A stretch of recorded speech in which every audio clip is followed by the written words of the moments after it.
Bonjour, c'est Anne-Sandrine Di Girolamo au micro des Ondes de Limo, le podcast immobilier attentif et curieux.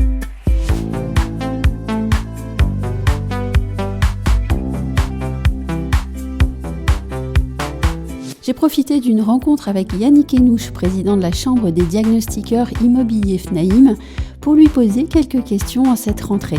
D'abord autour de l'audit énergétique obligatoire, mais aussi autour du rapport de la DGCCRF publié la semaine dernière et bien d'autres choses encore que je vous laisse découvrir. Yannick Henouche, bonjour. Bonjour.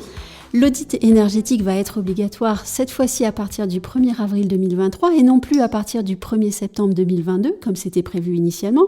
On parle bien sûr des logements classés F ou G et c'est ceux qu'on nomme passoires énergétiques. Alors la première question que j'aimerais bien vous poser, c'est celle de savoir si c'est pas un peu violent comme mot pour les Français de désigner beaucoup de leurs logements comme étant des passoires énergétiques. Alors j'en conviens que ça peut paraître violent, passoire énergétique. Et je reviens Passoire quand même, c'est violent. Sur le volume, c'est pas beaucoup de logements, puisque on a eu la chance pendant l'été d'avoir les chiffres de l'ADEME depuis un an avec le nouveau DPE. On a à peu près 16% des biens qui ont été diagnostiqués depuis un an qui sont considérés comme des passoires énergétiques. Alors est-ce que c'est violent de dire passoire énergétique ? Et est-ce que c'est dur pour un propriétaire ? Oui. Peut-être, mais si c'est une réalité, il est urgent de le savoir et de prendre des décisions de rénovation pour pouvoir éviter de payer une énergie qui coûte de plus en plus cher plutôt que de rester en passoire énergétique. 16%, c'est quand même très important aussi. Oui, tout à fait. Et là, certains disent qu'on va aller vers une catastrophe parce qu'il va y avoir beaucoup de logements qui, de ce fait, ne seront pas rénovés. Il faut un peu prendre de recul par rapport à tout ça. Aujourd'hui, si on revient un petit peu en arrière, mais même si revenir c'est toujours en arrière, si on revient un peu sur les derniers mois qui se sont passés, le législateur a dit il faut faire quelque chose pour le climat. Cet été, on l'a bien constaté qu'il y a un dérèglement climatique et il faut que les Français puissent prendre conscience aussi, pas que les institutions, mais aussi les particuliers, prendre conscience qu'il faut maintenant qu'on fasse attention à notre consommation d'énergie. Aujourd'hui, le bâtiment, quel que soit son type de bâtiment, c'est-à-dire les bâtiments publics, parapublics, les écoles, les logements, sont l'actif immobilier qui consomme le plus d'énergie en France, plus de 40%. Et qui produit beaucoup aussi de marque carbone et de CO2, etc. Mais il faut à un moment donné qu'on prenne conscience de ça. Alors comment on fait ? Il faut qu'on audite les maisons et qu'on sache est-ce que nos maisons sont énergivores ou pas. C'est greffé dessus, sur cette tendance qui date depuis la COP 21, mais qui s'est un peu accélérée ces dernières années, pour pas dire ces derniers mois, est arrivée la crise énergétique en Ukraine. Et là, on s'aperçoit que l'énergie carbonée va manquer dans les la prochaine décennie. Les prix augmentent énormément, et dès qu'on a un flux qui est bloqué, type aujourd'hui le gaz russe ou même l'essence russe, on se retrouve avec des factures qui augmentent fortement. Donc à un moment donné, plutôt que de subir des augmentations, il faut que le coût de l'énergie baisse. Pour que le coût de l'énergie baisse, il faut que nos maisons, nos bâtiments, mais on va parler de nos maisons, de nos passoires énergétiques, soient plus étanches à la perte d'énergie. Donc le législateur a dit, vous avez une maison qui consomme beaucoup, faites vite des travaux. Alors quand on dit faites vite, c'est dans les années qui viennent. Faites vite des travaux pour que vous n'ayez pas à subir des coûts d'entretien et de consommation d'énergie importants. Donc, faire un audit déjà pour savoir qui est concerné par cette nécessité de faire des travaux. Et dans l'actualité récente, on avait quand même un report, donc un geste du gouvernement pour dire l'audit obligatoire sera décalé. Moi, ce que je voudrais savoir, c'est est-ce que c'est un report suffisant pour les professionnels qui ont une grosse responsabilité dans ce domaine ? Par exemple, je pense aux éditeurs de logiciels, aux organismes de formation. Est-ce que ces 7 mois qu'on vous a accordés vont être nécessaires pour faire en sorte qu'il y ait un effet positif et fiable sur votre travail ? Alors oui.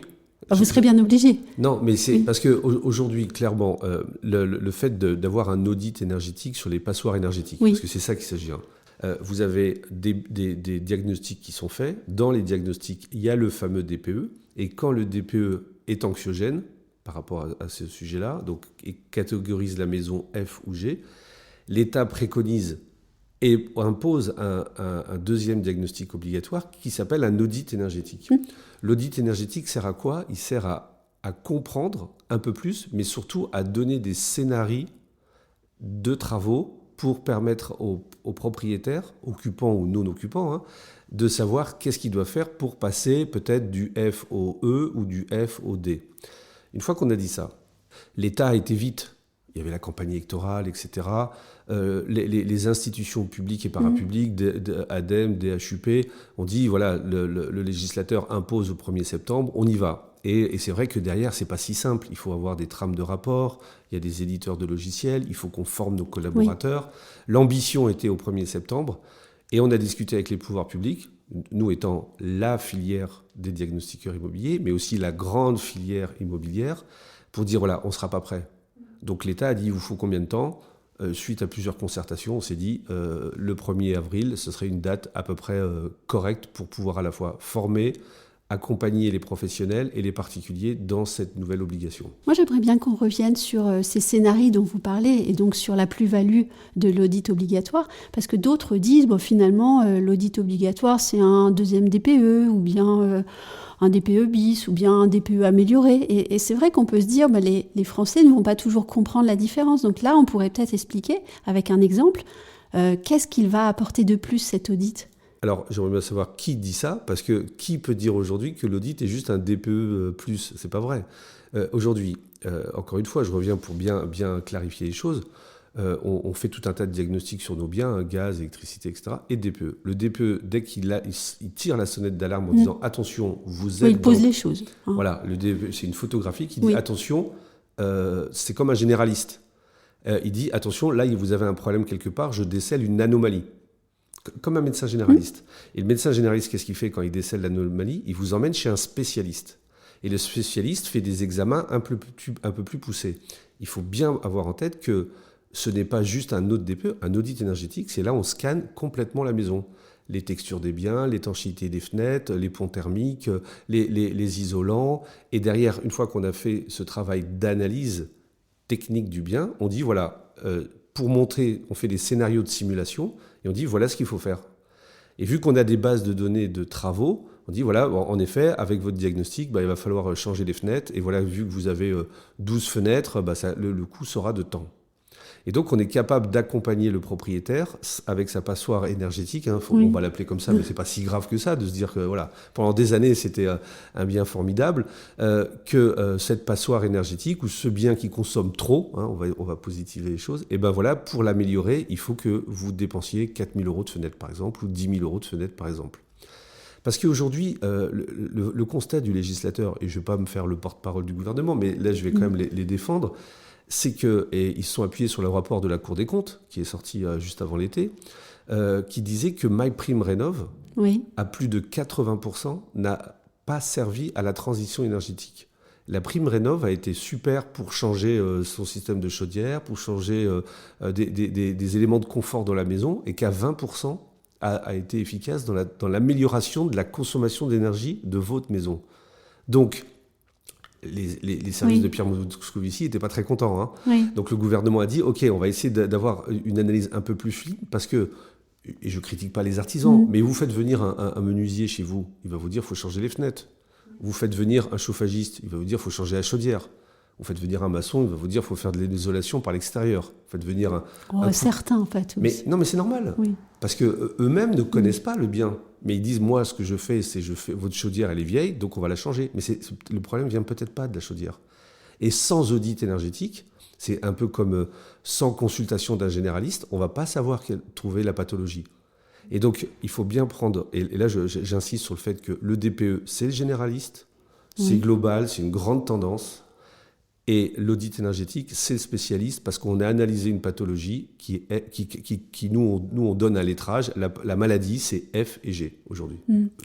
Et le but, c'est vraiment la sobriété énergétique. Mais je dirais, est-ce que ce but-là ne s'est pas précisé aussi comme ça au fil des mois parce qu'il y a eu beaucoup de précipitations. Mais maintenant, on le sait, c'est la sobriété énergétique et ça a été clairement dit par Elisabeth Borne, par exemple, à la REF. C'est clair qu'il y a un an, on parlait un peu moins de ces sujets-là. Mais la crise en Ukraine a démontré, parce que demain, vous avez une crise en Ukraine, une crise en Algérie, une crise aux États-Unis sur les transports du gaz de schiste, il n'y a plus de gaz en France. Hein. Et donc, il va falloir que vite, on aille vers un bâtiment passif. Et d'ailleurs, les promoteurs et la fédération des promoteurs travaillent sur des bâtiments qui ne consomment plus d'énergie. Et quel moment formidable sera pour nous le temps où on pourra avoir un logement qui ne coûtera rien en énergie. Je reviens un petit peu au DPE et à mon audit. Est-ce que les diagnostiqueurs vont pouvoir porter les deux missions toujours de façon concomitante? Certains encore, vous allez me demander qui, mais certains disent mais non, ce sera plutôt des auditeurs et plus des diagnostiqueurs. Alors aujourd'hui, la méthodologie de l'audit énergétique, c'est ce qu'on appelle la méthode 3CL, c'est la méthode du DPE. C'est exactement le même moteur de calcul, donc en effet, le diagnostiqueur pourra faire tout à fait des audits énergétiques. Et peut-être même dans un premier temps, parfois mieux que certains auditeurs thermiciens qui devront se former à cette méthodologie. Nous, on la connaît déjà. Mais bon, c'est anecdotique, c'était juste pour dire que, en effet, oui, nous, on peut le faire, bien entendu. Et que, encore une fois, dans cet énorme univers de réflexion qu'on a autour, là, et c'est vrai qu'il peut paraître un peu confus pour tout un chacun, le gouvernement a mis en place, et d'ailleurs Olivier Klein l'a dit hier ou avant-hier sur RMC, des accompagnateurs Rénov', qui seront une sorte de guichet unique, comme un peu le guichet unique dans certains services publics, où vous allez pouvoir venir, et puis lui va vous orienter. Ce sera dans les territoires, dans tous les départements de France. Vous allez avoir des guichets uniques de l'accompagnateur Rénov' et qui vous dira, voilà les tendances, n'oubliez pas de faire un audit énergétique, appelez tel technicien, etc. D'accord, donc la logique du gouvernement, c'est derrière MaPrimeRénov', il y aura MaPrimeAdapt' pour les seniors, et puis... l'accompagnateur Rénov'. Et ça, vous êtes certain que ça va être mis en place ? Ah bah je suis certain. Oui, mais c'est un projet sur lequel... non, on travaille dessus, l'accompagnateur Rénov', oui, tout à fait, bien entendu. Mais comme MaPrimeRénov' a été mis en place, etc. Après, nous, on est bien obligé de croire les pouvoirs publics. Mais en tout cas, une chose est sûre, c'est que ça peut paraître un peu balbutiant, un peu complexe, un peu gros, etc. Mais on n'a pas le choix. Oui, c'est ce que j'allais dire, on n'a pas le choix. On n'a pas le choix. Et puis, vous imaginez qu'un propriétaire ou un locataire qui vit dans une passoire énergétique avec les chaleurs et les hivers qu'on rencontre, et les prix et les coûts de l'énergie qui augmentent, mais à un moment donné, dans un studio à 300-400 euros d'électricité par mois, vous ne pouvez plus y vivre. J'ai une dernière question plus... Je fais un tout petit parallèle, pardon. Par exemple, les voitures. Ceux qui ont un certain âge, comme moi, ont vu il y a 30 ans des voitures sur le bas-côté de la route avec les capots ouverts parce qu'elles tombaient tout le temps en panne. Il y avait des épaves. Et on parlait d'épaves, on ne parlait pas de passoires, on parlait d'épaves. C'est vrai. Et le gouvernement, à l'époque, a mis en place des contrôles techniques. Mais depuis qu'il y a des contrôles techniques, il y a un parc de voitures qui consomme moins d'énergie, qui est pas polluante, qui ne tombe plus en panne. Et plus entretenu aussi. Et plus sécurisée, plus sécurisante aussi pour l'utilisateur. Alors j'ai une dernière question. Il y a un tandem ministériel qui est censé appréhender les questions posées par les diagnostiqueurs, Olivier Klein et Christophe Béchu. Moi j'aimerais bien savoir si les diagnostiqueurs, face à un tandem comme ça, savent à quel sein se vouer, comment est-ce que vous travaillez. Non, mais dire que c'est simple, ce serait balayer le sujet. Non, c'est très compliqué. C'est très compliqué parce qu'au quotidien, nous, on fait notre boulot.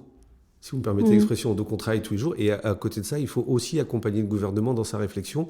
Et puis les particuliers qui nous appellent, nos amis agents immobiliers, bailleurs, syndics, gestion, bailleurs sociaux qui disent qu'est-ce qu'il faut que je fasse.